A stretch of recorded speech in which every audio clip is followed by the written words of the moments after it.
Hola a todos, a todas, y sobre todo, bienvenidos y bienvenidas a esta hermosa carrera que es la carrera de arquitectura. Tengo que agradecer la invitación porque me permite siempre un nivel de reflexión sobre el hacer, sobre la enseñanza, y esta vez sobre esta pregunta de qué es la arquitectura, y yo obviamente me voy a exponer desde el punto de vista de la historia de la arquitectura. Siempre nos hacemos estas preguntas, deberíamos hacernos estas preguntas, ¿de qué cosa hablamos cuando hablamos de arquitectura? Pero no siempre es así. En general, damos por sentado muchas de estas definiciones sobre lo que es la arquitectura, lo que es el arquitecto.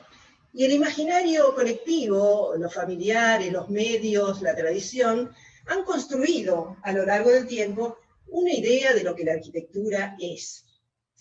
Y este imaginario que rodea al arquitecto es más o menos así, o sea, imaginando un personaje solitario en su estudio, en su atelier,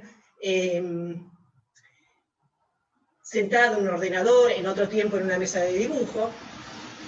Si es varón, tal vez mejor para esta reconstrucción. Tal vez tendríamos que hablar en otros términos, de arquitectes, arquitectas, arquitectos, pero esta figura que el imaginario fue construyendo alrededor de un personaje que se ubica en lo alto de una pirámide que generalmente es social, intelectual y laboral, ¿no?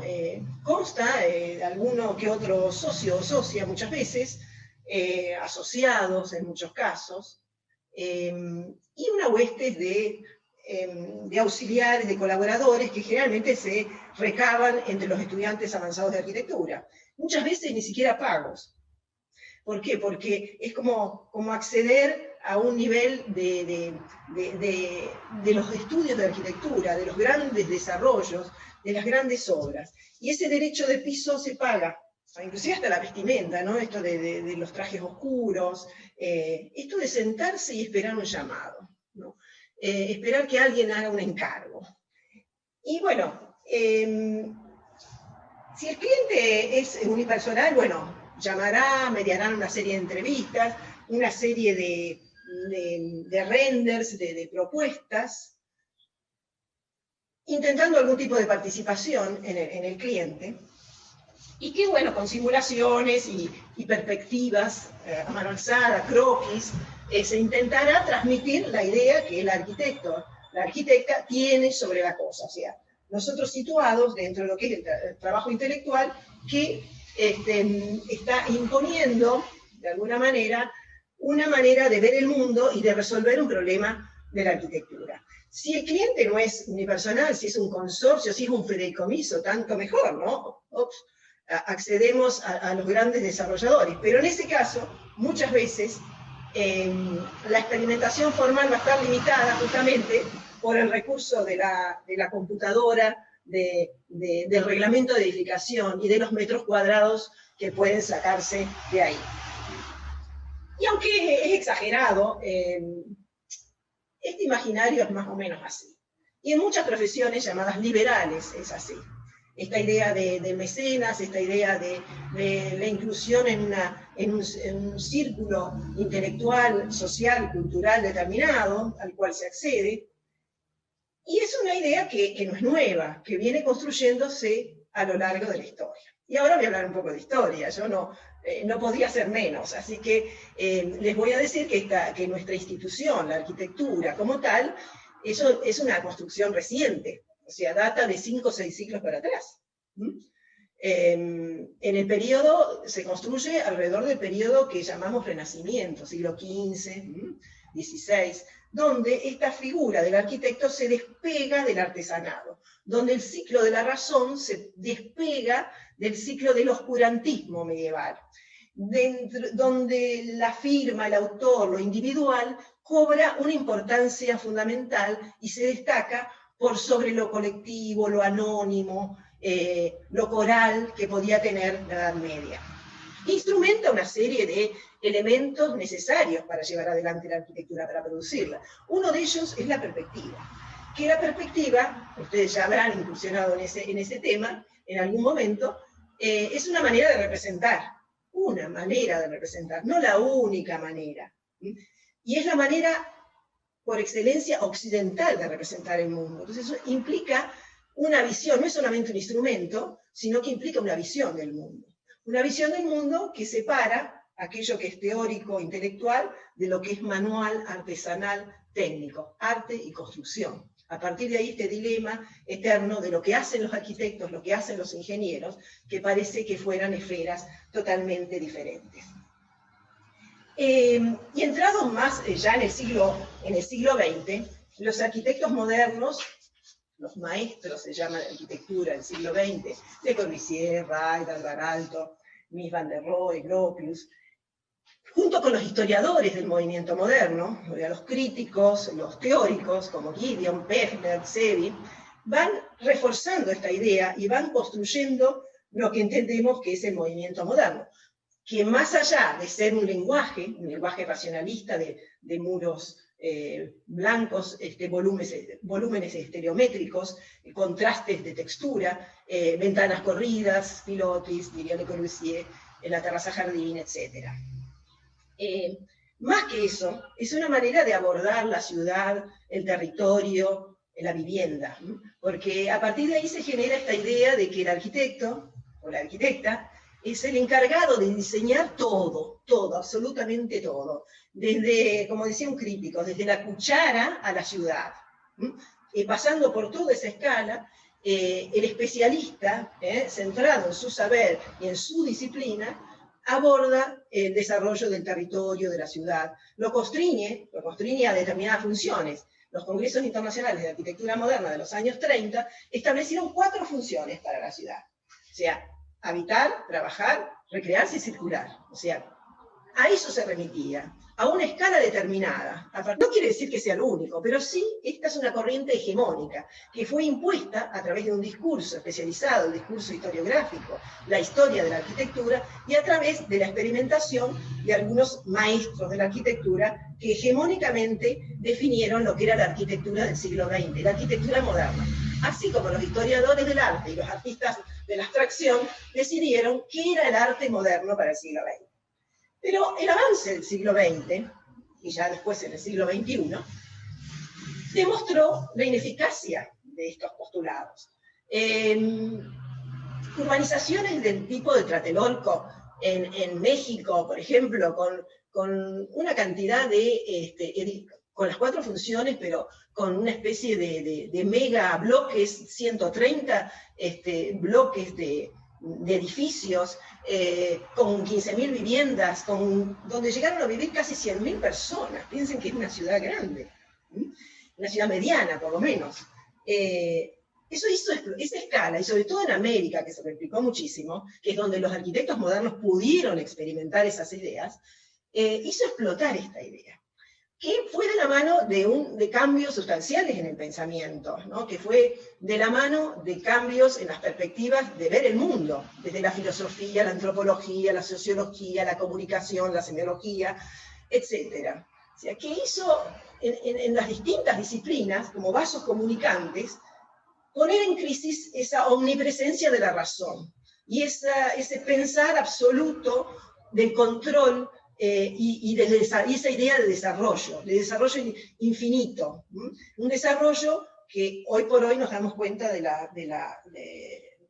los desastres ambientales, nos damos cuenta del fracaso de ese pensamiento de desarrollo basado justamente en la extracción, en la industria, en la no contemplación de las preexistencias, etc. Justamente los arquitectos, por ejemplo, empezaron a mirar con otros ojos la arquitectura sin arquitectos, o sea, aquella arquitectura que fue generada a partir de pautas que no tienen que ver con una teoría, con una racionalización previa de lo que debe ser el diseño, sino que fueron hechas a lo largo del tiempo con el saber popular, con la tradición heredada, un poco como pasaba en la Edad Media, sin demasiados planos, sin demasiados dibujos, sino que naturalmente, orgánicamente, esas poblaciones parecía que eran más eficaces a la hora de contemplar los elementos significativos, los elementos más pregnantes para la vida cotidiana, para la vida pública, para la relación entre las personas, y que la ciudad planificada por el movimiento moderno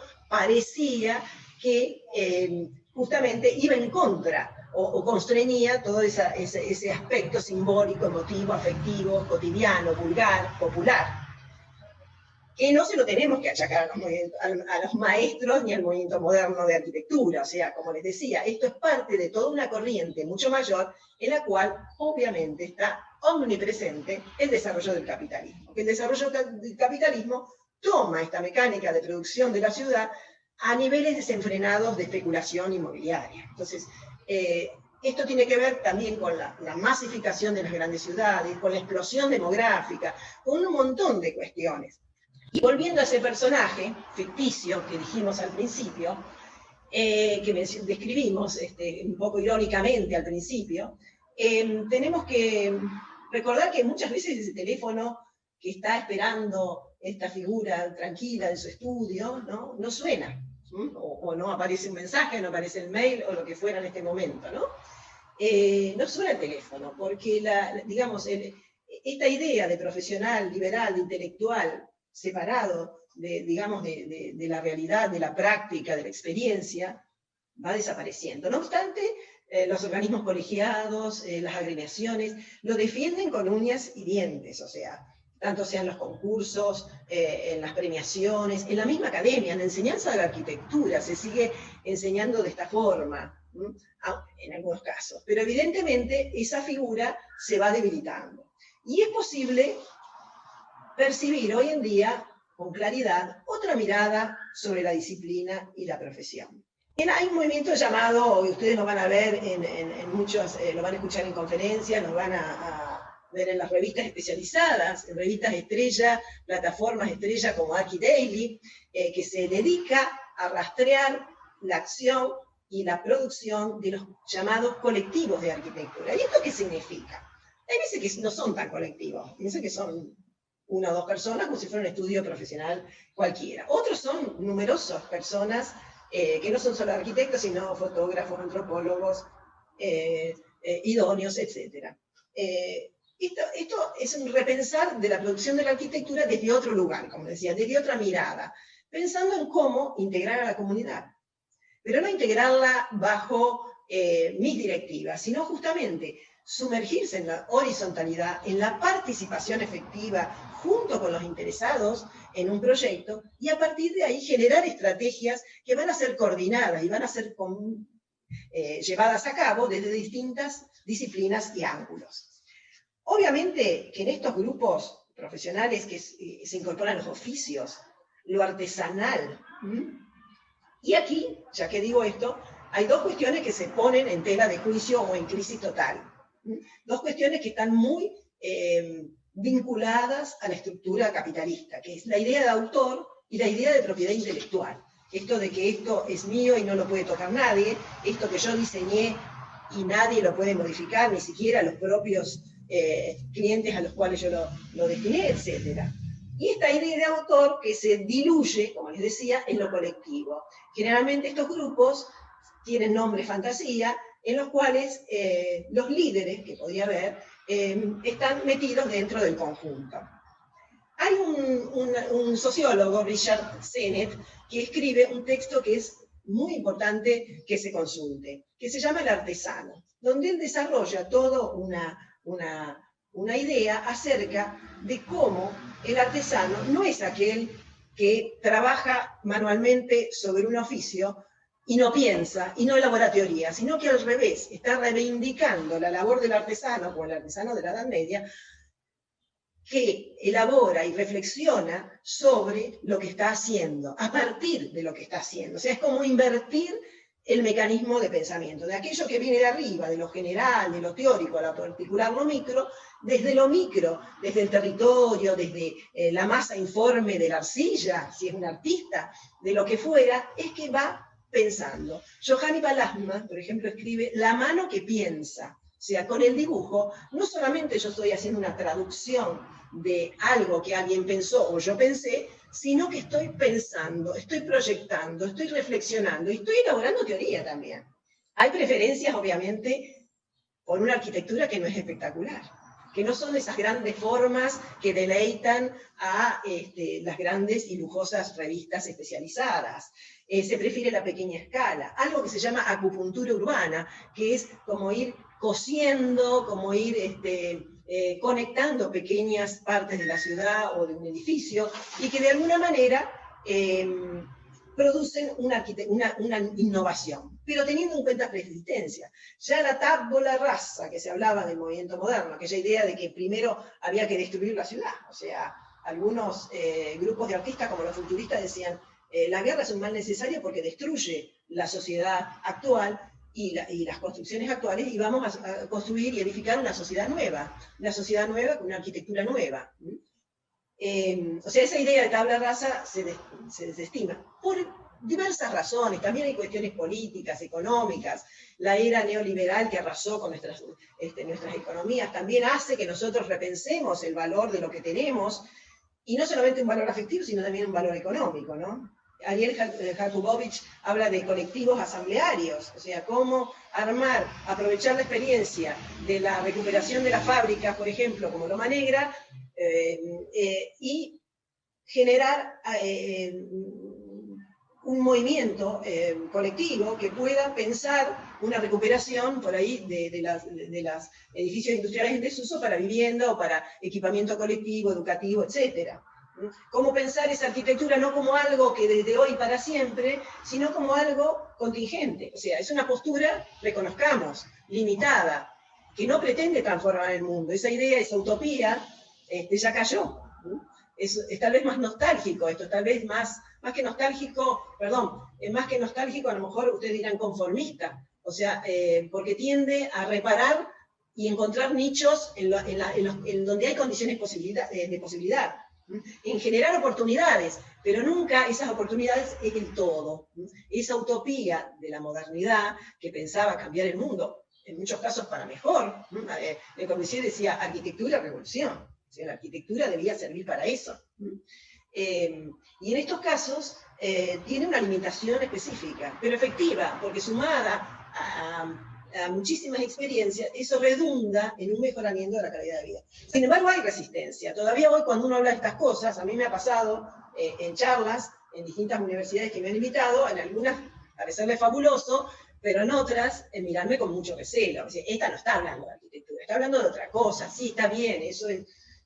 Pero no es arquitectura con mayúscula, historia con mayúscula. Y tal vez estamos hablando de otra cosa. Tal vez estamos hablando de acciones y no de objetos, de procesos y no de formas bellas y lindas y fotografiables de distintos ángulos. Aunque eso también es posible. No quiere decir que eso no exista. Existe para ciertos estamentos de la cultura, como en toda cultura de la diversidad. La idea es que muchos ojos ven más que uno solo, digamos. O sea, que el conocimiento que se pensaba como cerrado, como dirigido de arriba para abajo, se está generando de abajo para arriba, de una forma horizontal. Y ese modelo de construcción de conocimiento es el modelo, hoy por hoy, de la construcción de la arquitectura. La construcción en el sentido de pensamiento de la arquitectura, de la cultura arquitectónica. Y como les decía, no es una única posibilidad, de hecho ustedes van a escuchar otras variantes, sino que, digamos, que es algo que empezamos a reconocer, que empezamos a valorar y que nos sentimos, muchos de nosotros, identificados con ese hacer y pensar de la arquitectura. Muchísimas gracias.